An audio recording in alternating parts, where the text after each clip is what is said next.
Okay, so good morning, everybody. Welcome to Staying Healthy During Stressful Times webinar with Dr. Zwires.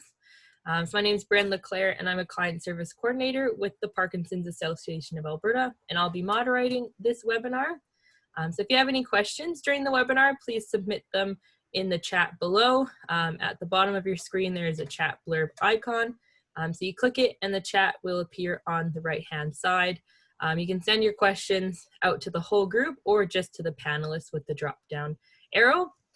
For questions, if there's questions about specific slides or information from the presentation, we can answer some of those as we go.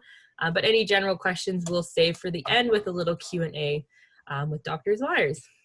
So a disclaimer here, this webinar will be recorded. All information provided in the videos by Parkinson's Association and the featured speaker is furnished strictly for educational and entertainment purposes only. This service is not intended to be diagnostic, prescriptive, or replace the relationship, advice, and/or care of your physician.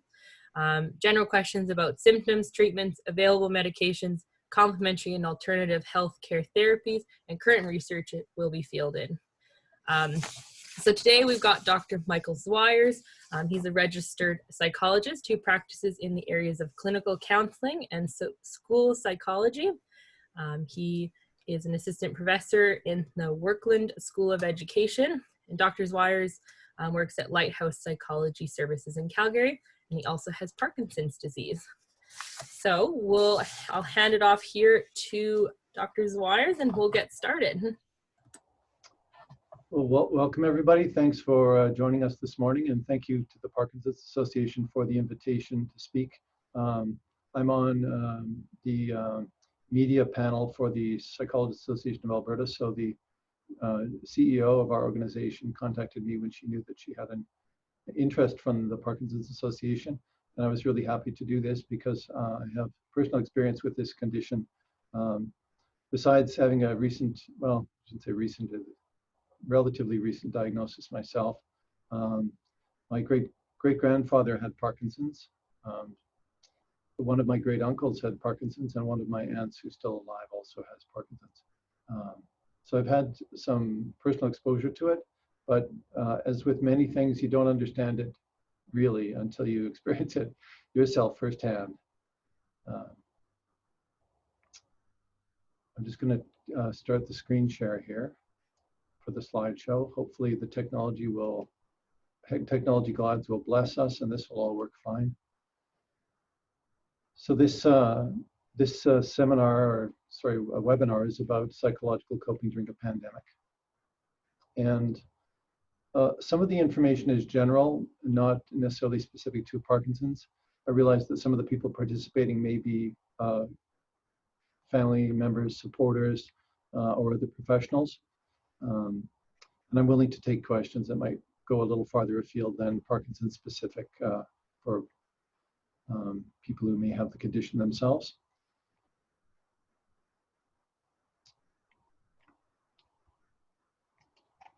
Let's see if the slides work. There we go. I wasn't sure if I was going to get an introduction, so I prepared my own intro slide. That's fine. Thank you for doing that. I also wanted to give you a little bit of other information. I was born in Red Deer. I grew up in Edmonton, so I have a long history in the province. I have fond memories of Edmonton. I went away, as many people do, that hero's journey where you leave home and then you circle around and come back. So I left Edmonton, went to Vancouver to do my doctorate. And then my internship took me to Ontario, to the big city of Toronto. And I lived in Ontario in a number of cities for about 12 years, and then moved back to Calgary. So I've been in Calgary since 2008. My diagnosis of Parkinson's came about 2014. I initially started wondering about symptoms about 2012. It took several years to reach diagnosis. Oh, also when I heard of the diagnosis, I took some time to kind of settle into it, and then I eventually decided to retire from my position at the University of Calgary. I took early retirement and opened up the independent practice office because this is the kind of work that I really enjoy doing. I don't have to deal with the stress of politics at a large institution or deal with the kind of demands that can be placed on you when somebody else is your boss. So today's session, we've got 4 main kind of goals. The first is looking at psychological impacts of COVID-19, ways to cope and boost your psychological health. Psychological health, what can we do to kind of get through this? And then Q&A. This is a brief video that has been prepared by the Psychologists Association of Alberta. It has images and music. Hopefully it'll broadcast well.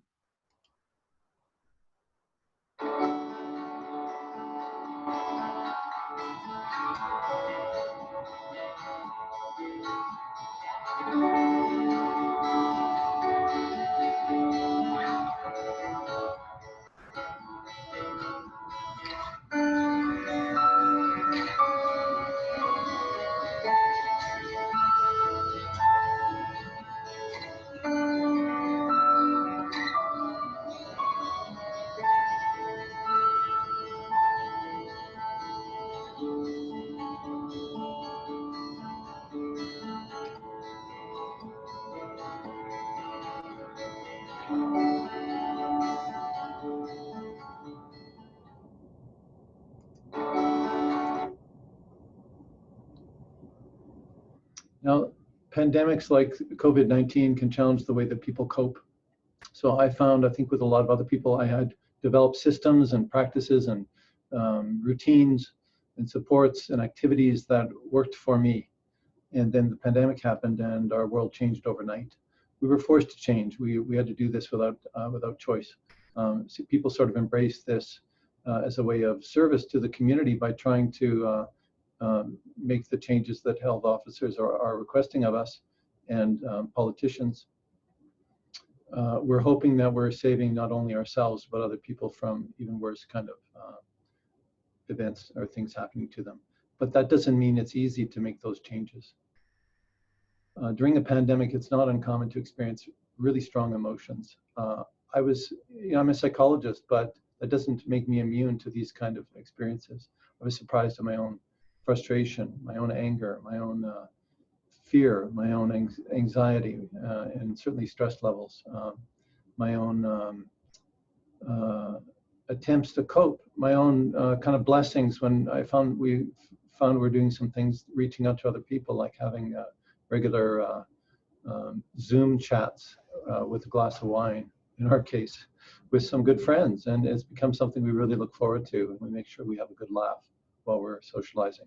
We're getting to know our neighbors in a different way, rather than joining each other on each other's patios. We're having cross patio kind of conversations in our backyards. So there are some blessings despite the challenges. Psychology helps us to understand normal responses to abnormal events. These kind of emotional responses, the bad and the good, are all normal, and it's really important to kind of realize that you're going through something that virtually everybody else is challenged with. And of course, any novel and unfamiliar threats provoke anxiety. We're out of our comfort zone. We're all forced to be in that place. And the good thing is we have some physical steps that they've been kind of harping at us. It's not hard to forget them: social distancing, hand washing, and staying at home. These are things that active steps you can take to help. Now, psychological factors play an important role in how people and communities respond to illness and manage its spread. Some people under-respond. It's kind of a natural kind of minimizing, and other people over-respond. So the under-responders can almost start to think that, this community response is exaggerated. They may not practice good hygiene. They don't stay home if they're not feeling well. And those behaviors can, of course, put other people at risk. And some people over-respond and become highly anxious about the infection and can go to great lengths to keep themselves safe. So you can become overly kind of emotional about it. So what can we do to stay calm? Listen to the health advice of health authorities. Change our habits around washing hands, touching our face, socializing and coughing. And of course, realize that some degree of concern is reasonable if it leads you to be protective and take appropriate precautions like staying home or socially distancing, hand washing, sanitizing, and refraining from unnecessary travel.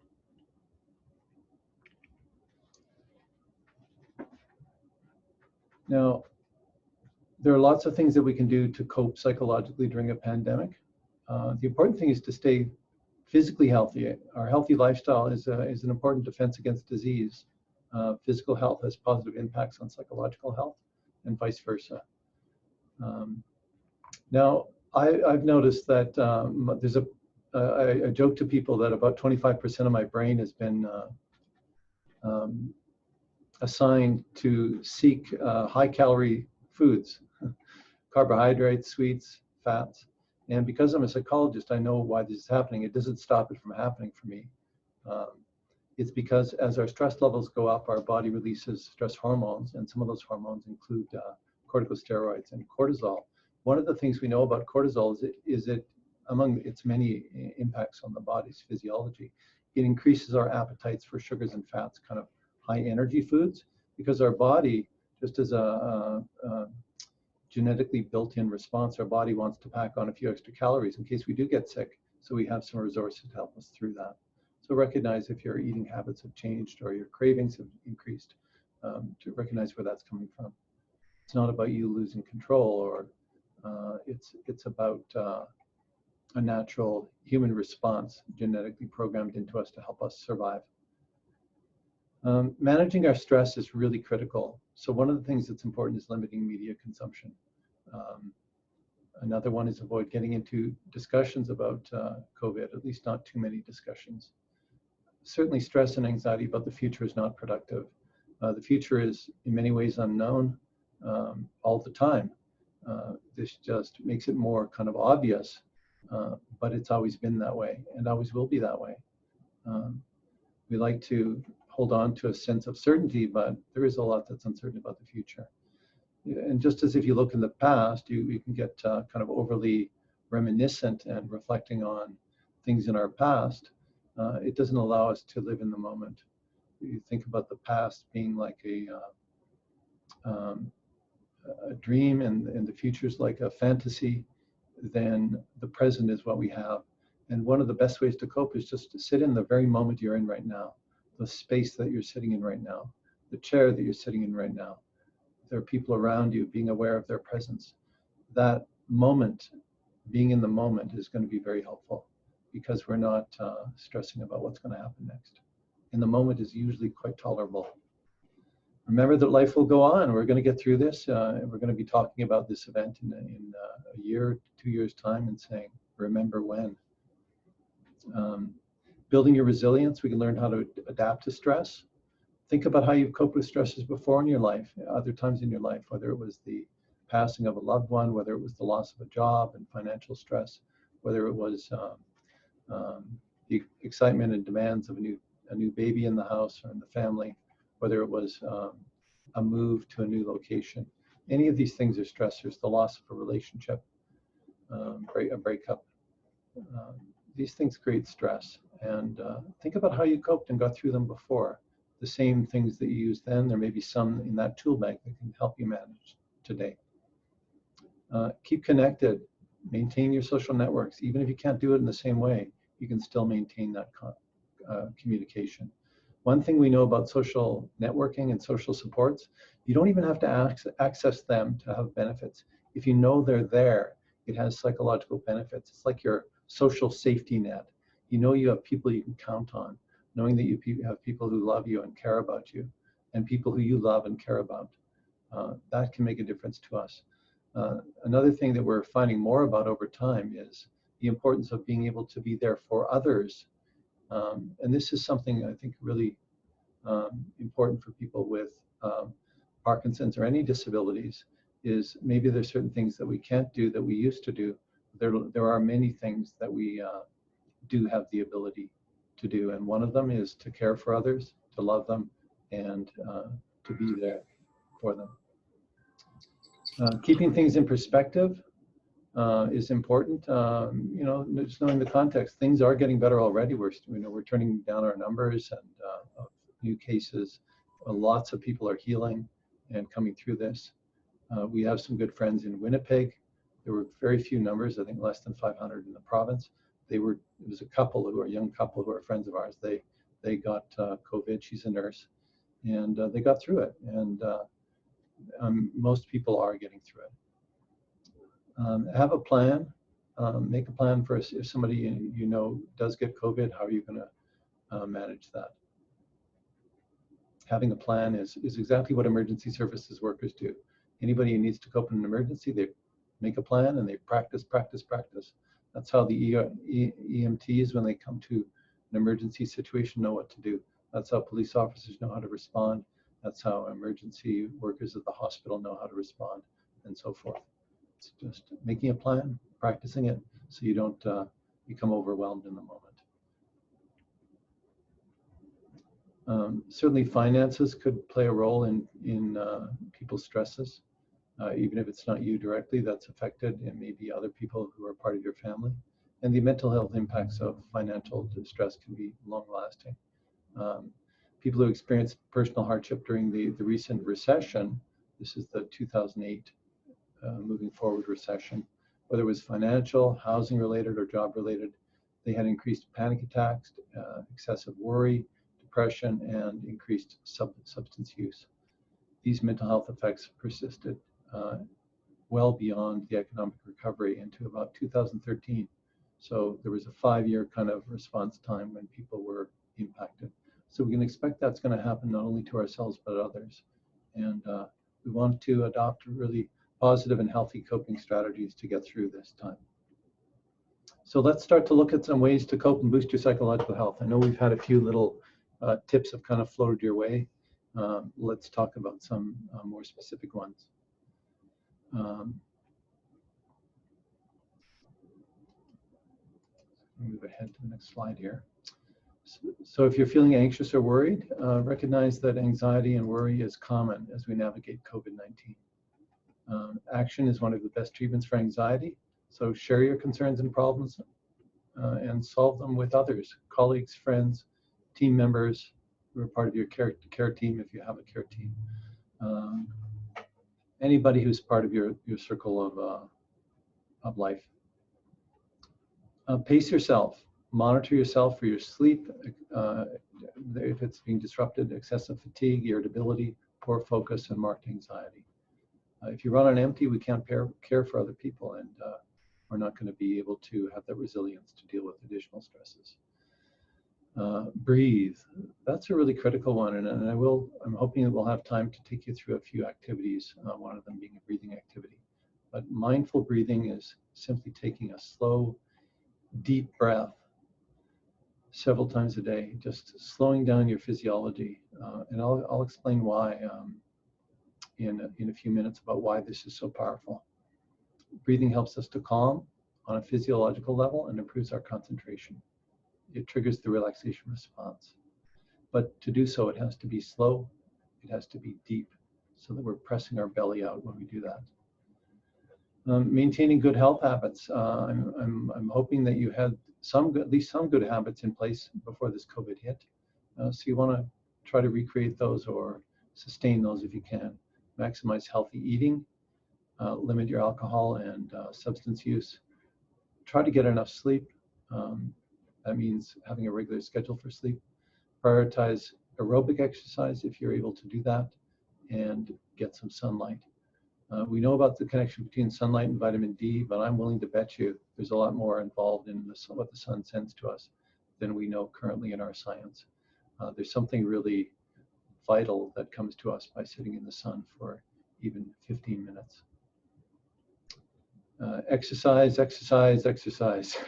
We've heard this one before. Aerobic exercise, movement is good for the body. Certainly for people with Parkinson's, it's important to keep ourselves as fit as possible. It's good for everybody. Exercise has links to intelligence and cognitive health over time. It has links to physical health, resilience, ability to deal with illness, and the immune system response, and on and on and on. Exercise alone can improve sleep problems. Exercise alone can improve digestive problems. So I can't stress enough. Even small bursts of exercise is better than nothing. And there's some remarkable research on this short burst, even 20 seconds of intense cardio 3 times in a single day can have an immense benefit. So it doesn't have to take a lot of time. Connecting to others, connect, and connect again. Reach out to family, friends, colleagues, your favorite community groups. Even if you can't go in person, you can still reach out to these people. Meaningful and fun connection, emotional support, healthy problem solving are vital to our health and well-being. Everybody's health and well-being. Take breaks, whatever you're doing. If you have a project that you're working on or something you're engaged in, give yourself a break, even a mini break. I'm gonna teach you how to do a mental break today. Walk you through that. And some of you, I'm sure, have done these things before. I'm going to take you through that. And these small breaks can make a huge difference.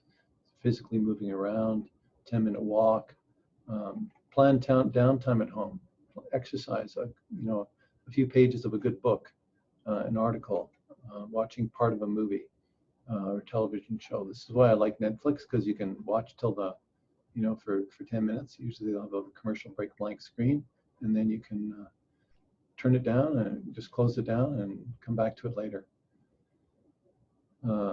Get engaged in something else. Games with your family, mindfulness techniques, all of these things will help to refuel us physically and emotionally. Promote teamwork. Depending on who are the members of your household, make sure you're working together to maintain a structured home and kind of support each other through this time. The last thing here is flexibility. Make sure that you allow yourself flexibility in your plans, because things are not always going to be able to sort of unfold as we'd like them to. Here's another brief video, again with some text and some music.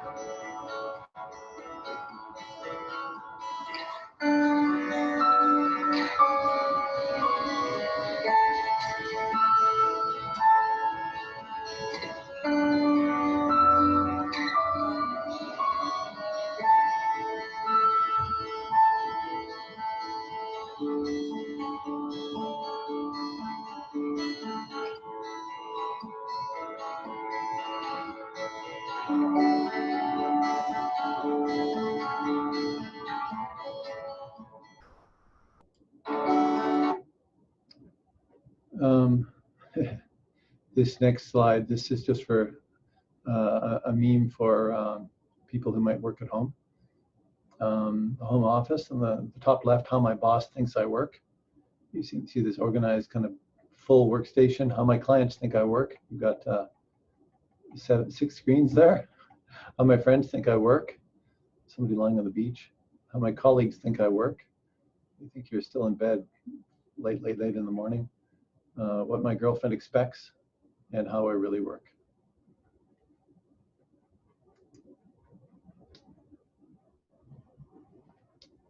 And the next few slides are around unique challenges for Parkinson's, and I'm going to start looking at some potential solutions. So some of the challenges include vulnerable physical health, in part because of age. It tends to be a more mature population that ends up developing and living with Parkinson's. So we're more vulnerable because we're in that category, but then we can have other kinds of aspects of Parkinson's that can make us more vulnerable physically. Reliance on others can also make us more susceptible to being exposed to the virus. Increased social isolation. If we had opportunities to go out before, now those are become limited. Loss of programming and supports is part of that. Depression associated with lower dopamine levels. Frustration and irritability, these come hand in hand with Parkinson's, and low self-esteem. My aunt told me, she said, this condition, it steals your self-confidence, was the way she put it. Some solutions. Rather than looking at the glass half empty, focus on what you can still do. What are the things you're able to do? What are the things you're able to enjoy? Even if you lost certain things, certain function, or certain abilities, certain opportunities for the moment, focus on what you still are able to do. and try to soak as much as you can out of those things. Extract the enjoyment, extract the pleasure of those things, the satisfaction. Spend time being thankful for the good things in your life. It's easier to do that this time of year. We're starting to see gardens blossom, greenery come around, lots and lots of birds. We're seeing them in our backyard, and the occasional mammal kind of wandering through. Things like that can bring us joy. Just sitting in the breeze and in the sun can make a difference. Seek ways to reach out and to help others. So the idea behind this is to take your focus away from yourself and your own struggles, your own worries, your own stresses. The indigenous people have taught me that one of the things they do as a way of coping with these kind of emotions and situations is to look to creation, find something in creation, whether it's a plant, whether it's a tree, and you actually invest some time and energy into getting to know that particular plant or tree or flower. What does it look like? You know, where did it come from? How did it emerge?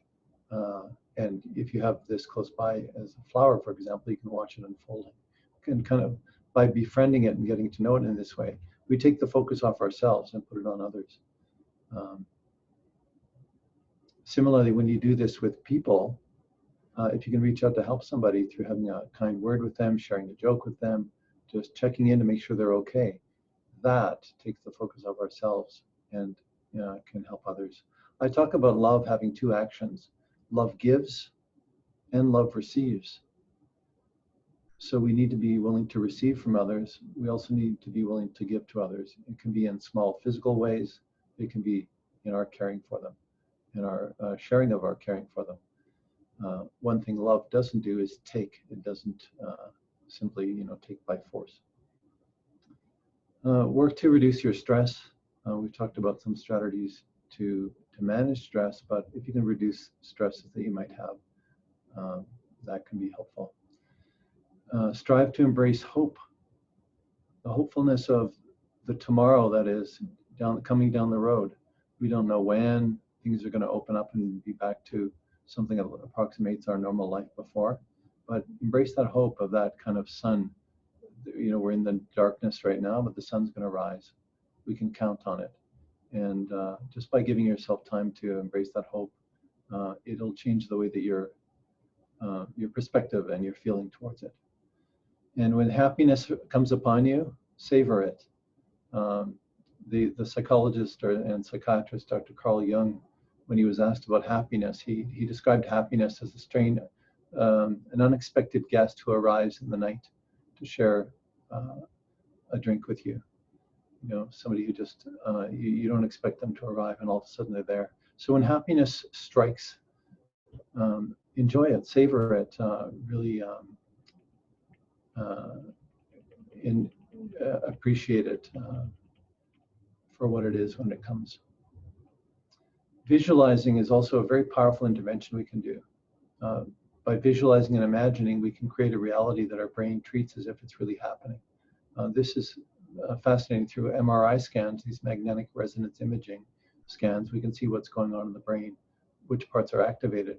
We see the same parts of the brain firing up when somebody is imagining something they're looking at versus actually looking at it. When somebody's imagining doing an activity like downhill skiing, same motor parts of the brain fire up that are involved in actually doing it, and so forth.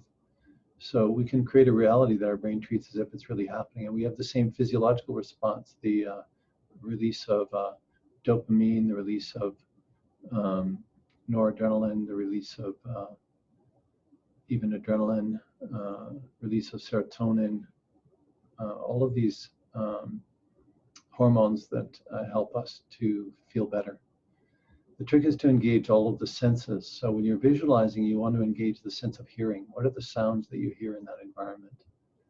Scent. Is there anything that you smell in that environment? A freshness of the earth after the rain. Taste. Any kind of taste that might be in that environment. Feeling or kinesthetic, even if it's the breeze blowing on your skin. And of course, sound. So as much as you can create this visualization that is real and as comprehensive as possible, our brain and our body will respond as if we're there. If you had a pet that you used to spend time with that's no longer with you, you can imagine yourself with that pet again and actually appreciating their presence and running your hand through their fur and hearing the panting or the sound that they make. And all of these kinds of senses, by imagining, we can start to create a reality that our body believes. And we have this natural physiological response that's healthy for us. I have this activity I call the 1 minute vacation. So what you do, we can do it right now. Imagine a place where you felt relaxed, calm, and happy, and recall what it was like to be in that place. So you just close your eyes. We'll do this for about 60 seconds. And visualize for yourself a place where you felt calm, happy, and relaxed. What does it look like around you? What kinds of things do you see? Things that might be static, things that might be moving. What are the sounds that you might hear in that environment? Sounds at a distance, sounds close up. Are there any scents that might come to you that you associate with that environment? And how does your body feel? The place where you're sitting, the clothes you might be wearing, how do they feel touching your skin? Or if you're outdoors, you might feel the breeze.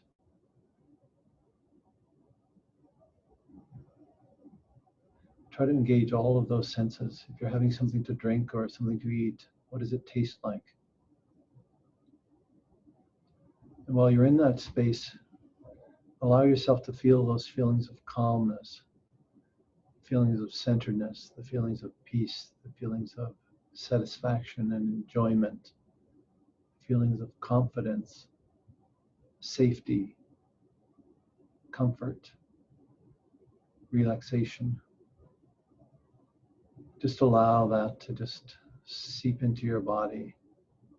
And if you're in a space that's outdoors, imagine the sun is shining on you, just touching your skin, the sun's rays kind of penetrating and warming your tissues, relaxing your tissues very deeply, awakening and enlivening your skin, your cells.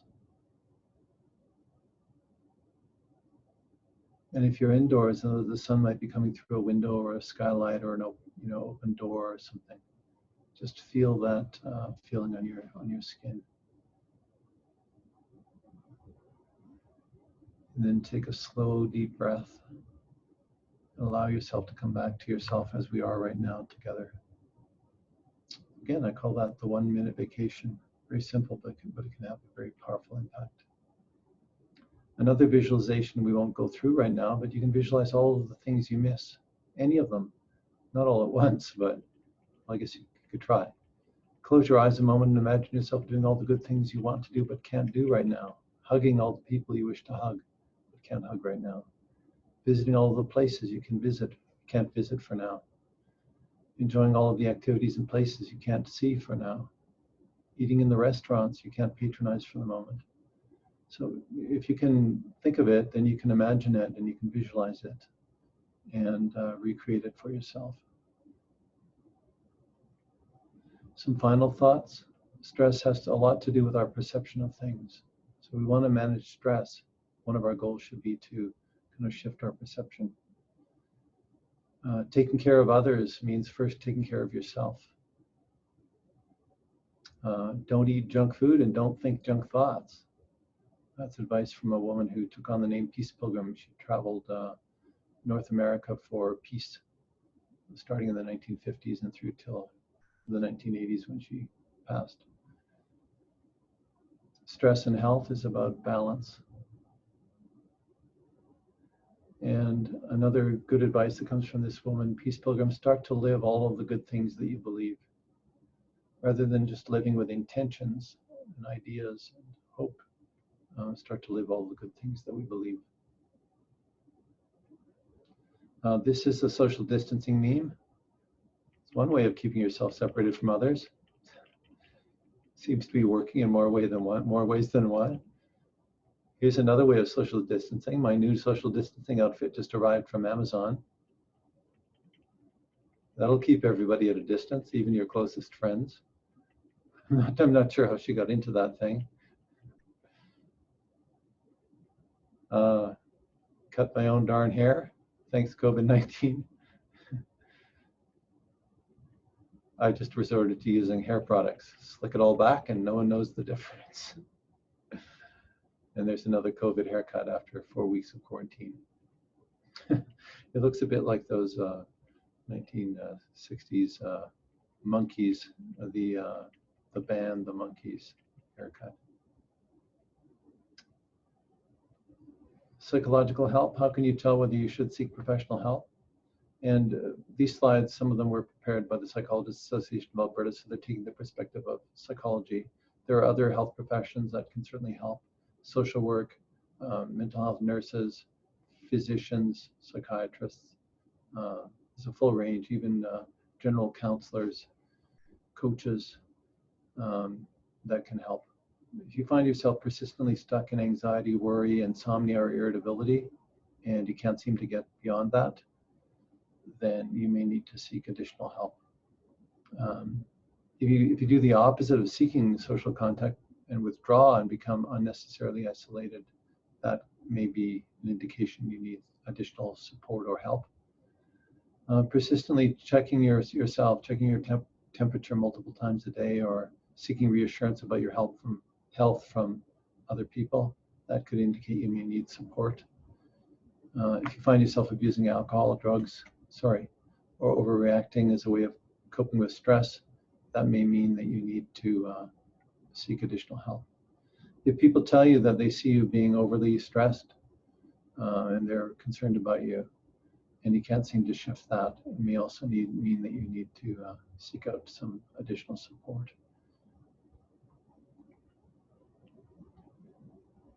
There's another brief video. This one has some audio to it as well. Journey through life isn't always easy. Relationships, work, finances, the health of loved ones, and our own physical well-being can all present challenges along the way. They can change the way you feel and how you view the world.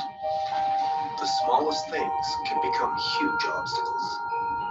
Thankfully, you don't have to face these hurdles alone.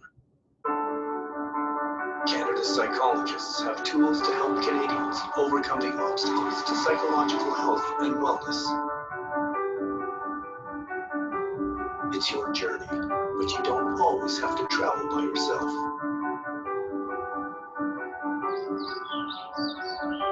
Talk to a psychologist today.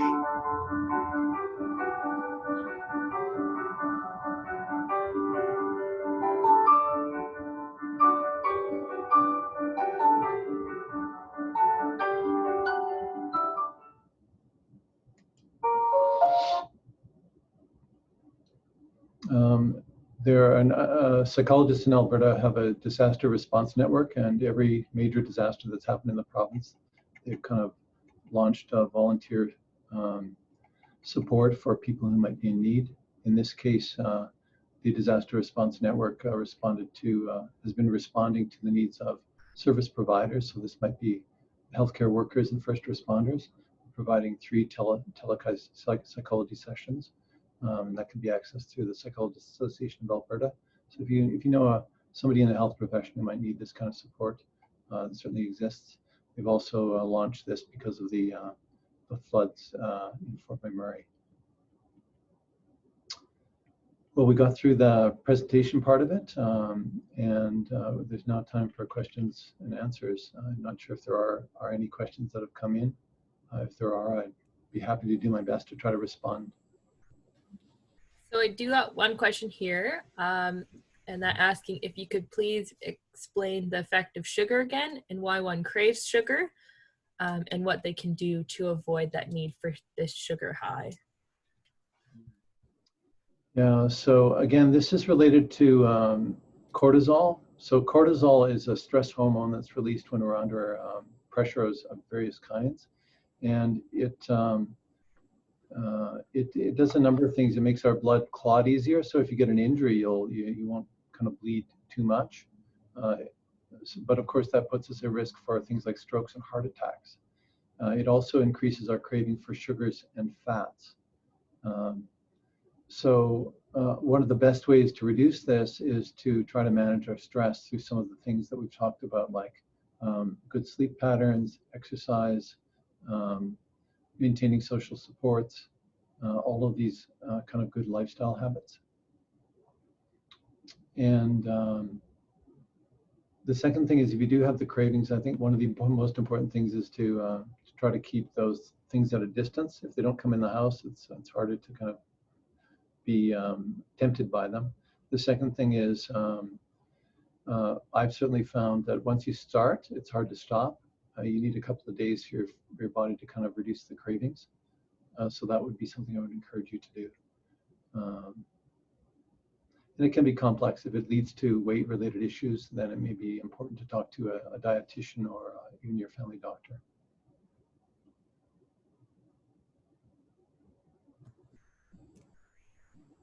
So I had another question roll in here as well, and it's, do you have any tips for me as a caregiver to help me encourage my husband, who has a form of Parkinsonism, to want to go outdoors, so kind of out of the house? Yeah, it's kind of hard to kind of pull people to do something. I think the important part is to try to find a way to and it's to personalize it for him, what he's enjoyed doing in the outdoors in the past, and then to try to identify any barriers. So you want to identify what the carrot might be, what you might enjoy while you're out there, the sun, the birds, the whatever it might be, or an activity, watching or seeing, even if you can't do it yourself. And then the second thing is to identify any barriers. Are there any fears that he might have about going out? Are there any physical barriers? Is it about the actual journey out there that he might worry about falling or safety? Is it a concern about being seen by neighbors and being embarrassed? So it's important to identify both motivators, things that might help to get you out there, and then second things is barriers. The next thing I would recommend is to try to plan to do something you really enjoy while you're out there. So kind of add to the temptation of getting out there. Say, when I get out there, I'm going to read a book that I enjoy, or I'm going to have a drink that's my favorite drink, or I'm going to share, my favorite meal. So anything like that. And then once you've accomplished it once, then the important thing is to reflect on it and say, how's this experience been? Was it as bad as you thought it was going to be to get over those barriers? And now that you've come out here and done this, are you appreciating it? Was it worth it? And can we plan a time to do it again? So while you're still out there, or just after you've come back, that's the time to plan the next one. Put it on your calendar and your timetable, schedule it, and then it'll be easier to follow through on it. So hopefully those kind of, I don't know your particular situation, but hopefully those kind of ideas can help in general. That's excellent. I have another question here from someone. If someone thinks they might need additional mental health help, who or how would they go about getting connected to the right services? Yeah, another good question. So one of the greatest places to go is through your family physician. The Alberta government is invested in primary care networks, and most of the primary care networks have psychologists associated with them, social workers and other mental health clinicians. There's community mental health services, family-based community mental health services. So through the family doctor, you'll be able to access hopefully some services. The second one is, and of course most of those are being offered through telepsychology at this point in time. The second place to look is through nonprofits, and I know that many nonprofits are struggling now. There's been changes in the fundraising and challenges of keeping the doors open and keeping people employed. But there are services that are specifically geared towards providing support to community members. In Calgary, we have the Calgary Counseling Center, is a big organization that receives both government and private donation support and fundraising.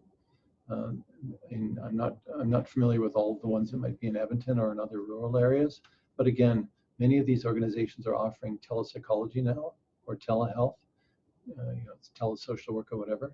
So if you're in an area where you can access the internet or a phone, then you should be able to access those kind of services.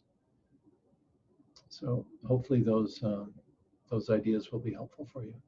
And I'm not sure if Parkinson's Association has a list of community agencies that might provide counseling support. If they do, maybe we can circulate that. And if we don't have that, maybe we can create one. Yeah, most of our individual regions will have further information on individual services that are available specific to that region, like you mentioned, nonprofits and stuff like that. So you can always reach out to your client service coordinator in your region if you're looking for some direction there as well. That's all the questions that I've gotten so far. If anyone has a last minute question they want to submit, I'll wait about 30 seconds. But outside of that, then we'll thank Dr. Zwires for coming out and that wonderful presentation. I do have, just because we had a few more minutes, I did have one. Well, I'll send this as a handout. I'll circulate it. It's a handout I created for depression. I thought if we had time, I could just go through that. That would be wonderful, yeah. I minimized the wrong thing. I put it up there. I was trying to minimize the taskbar here, right there, just so it takes up a little less space. So I designed this handout I created for guidelines for overcoming depression, and they work for a lot of things. It's a 3-page handout with lots of graphics. I'll just go through it quickly. And some of these are echoes of things that we've already discussed. So if you think about depression being an emotional state and an experience that affects our brain and our body, and our natural inclination is to withdraw from the world if the world is, creating stress or putting over demands on us. So what you want to do is, to honor that desire to recover, but not to withdraw too far. Otherwise, depression becomes self-reinforcing. Remember that depression is a condition. It is not your middle name. It's something. There was a time before you had depression. There's a time in the future when you can be free of it. It's important to value and love who you are. The great musician John Prine, he said, you can be your own best friend or your own worst enemy. He said it's a choice. I think there was some really good earthy wisdom in that. So some general guidelines. First category is physical, exercise, regular healthy meals, and getting enough sleep on a regular schedule. Social, spending time with people, talking with people and connecting, as long as they're supportive family and friends. Spending time with pets and children, as long as those don't stress you out, and helping others out. Keeping active, getting out of bed and getting yourself dressed to go out and do things. Even if you have only a change of pajamas to wear your daytime pajamas or sweatpants or whatever, that's fine. Make sure you're organizing yourself as if you're starting a day. Keep a schedule or have a schedule of activities to do. Just make sure you don't plan too much. And keep your surroundings orderly. Creativity. As much as possible, keep yourself engaged in making, baking, creating things. Dance, draw, paint, craft, sculpt, entertain. Creativity includes humor. Solve puzzles, mental puzzles, physical puzzles, if you're able to do those. Thinking. When you have a negative thought, especially if it's about yourself, don't get stuck in it. Balance it with a more positive and more helpful thought. Negative thoughts often start from negative feelings. Remind yourself that negative thoughts are destructive, and they're often distorted, and get rid of them as soon as you can. Reflect on all of the positive things about yourself. And if you're having trouble thinking of them, ask your family and friends what they like or what they appreciate about you. Think about your accomplishments, things you have made, won, earned, or learned. Even if it was, many, many years ago. Those are accomplishments that you can still carry with you and be proud of. Think of groups you belong to, people who care about you. Think about your abilities, your good traits, your skills, your talents, your gifts. Think about things you've done to help others, even if it was in the past and you don't have the same energy or physical ability to do those things. Those kind of contributions are just like the the rock in the water, it has waves that spiral out and continue on. The impacts will echo for years to come. Things you've done independently and anything you ever felt proud of, write those things down. When you start feeling lousy, go and have a read and look at that list of things. You can also put them on sticky notes or post them on the wall, someplace where you're going to see them. And then try to get out there and do more of those things so you can add to that collection. Spiritual, spend time in nature, spend time helping others, and consider what brings you meaning in life. So again, I'll share this handout with Brianne so that she can circulate it to the through whatever means you have to the community. Yeah, well, we'll post up the link on our website of the webinar and include the documents as well with that as well, so everyone can access those. If you can't find them, you can always reach out as well to your client service coordinators to be able to get a copy of that as well. Is there any last minute questions that we got, if you want to cycle those in quickly in the last kind of minute or two here that we have?